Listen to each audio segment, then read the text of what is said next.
Salut à tous, c'est Axel pour Skyrock PLM. On est actuellement à l'école militaire à l'occasion du Paris Defense and Strategy Forum. Et pour en parler, on va rencontrer le général de corps d'armée Durieux qui est l'organisateur de l'événement. Allez, venez.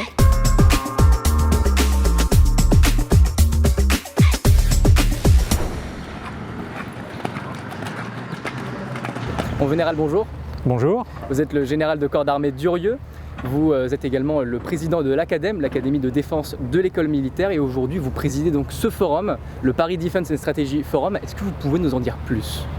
Oui, alors le Paris Defense and Strategy Forum, c'est en réalité un rassemblement de très nombreux experts, analystes, parlementaires, hommes politiques, militaires, décideurs, diplomates, qui viennent ici, à Paris, durant 2 jours, pour échanger au travers de conférences, de tables rondes, d'ateliers, de rencontres beaucoup plus informelles pour envisager le nouveau contexte géopolitique, les troubles qu'il connaît actuellement en Ukraine, en Méditerranée, en Afrique et bien au-delà. Pourquoi organiser ce forum? Parce qu'aujourd'hui, il est clair que l'Europe est dans une situation qu'elle n'a pas connue depuis très longtemps. Elle est vraiment à la croisée des chemins. Il y a la guerre en Ukraine, il y a le conflit à Gaza, il y a la situation en Méditerranée, en Afrique, en Indo-Pacifique. Et face à cette situation assez nouvelle, il était extrêmement important que tous ensemble, nous puissions nous rencontrer, débattre, comprendre les points de vue les uns des autres. C'est extrêmement important de façon à imaginer des solutions à tous les problèmes que nous avons à résoudre ensemble. Le thème, vous l'avez dit, c'est l'Europe à la croisée des chemins. C'est important d'organiser cette réflexion à Paris?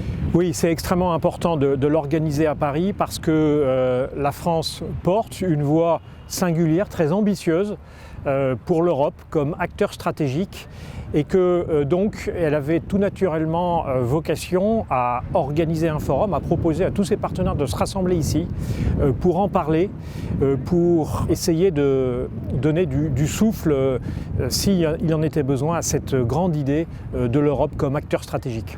Donc il faut vraiment que Paris soit au cœur de cette croisée des chemins aujourd'hui? Oui, c'est certain. Paris a toujours été une ville carrefour entre le nord et le sud, entre le continent et le grand large, entre la Méditerranée, la Manche et l'Atlantique.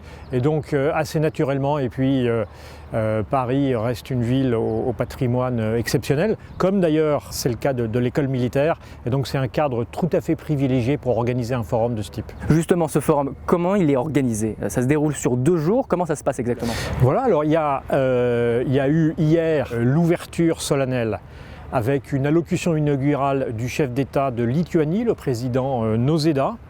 Et ensuite, pendant 2 jours, les participants au forum se répartissent en fonction de leurs choix, de leurs intérêts, entre plus de 66 événements qui sont répartis dans 4 amphithéâtres et 5 salles de conférences.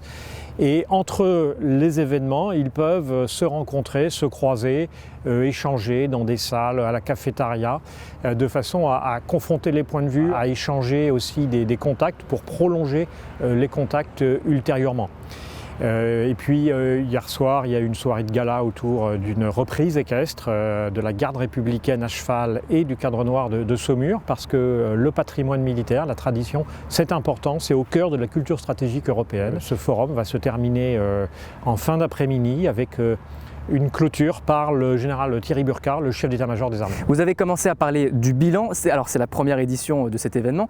Quelles conclusions vous en tirez déjà? Oui, alors d'abord les premières leçons qu'on a tirées de la première journée hier, c'était qu'il y a eu un succès absolument très marqué, bien au-delà à vrai dire de ce qu'on pouvait anticiper. Il y a eu 2600 personnes qui se sont inscrites sur le forum, des gens qui sont venus vraiment de toutes les régions du monde.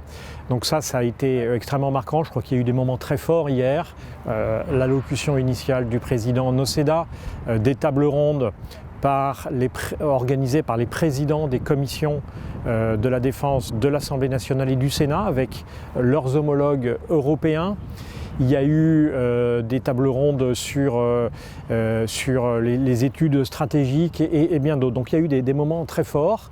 Et aujourd'hui, on vient d'assister à une conférence qui sera, je crois, marquante de Jean-Yves Le Drian, qui nous a livré sa vision du paysage stratégique. Il y a eu un petit déjeuner avec une quarantaine d'ambassadeurs en poste à Paris. Et puis ce que je retiens, c'est qu'au fond, il y a un fantastique élan qui se dessine. C'est-à-dire qu'on sent que les gens qui sont là sont contents d'être là et que les points de désaccord qui peuvent exister, c'est normal, entre tous les pays de l'Europe notamment, sont finalement moins forts que ce qui les rassemble. Et je crois que chacun ici montre qu'il est attentif à écouter les autres. Ça m'a beaucoup frappé. On parle de tous ces intervenants. Qui vient exactement à ce forum cette année? Il n'y a pas que l'Europe d'ailleurs.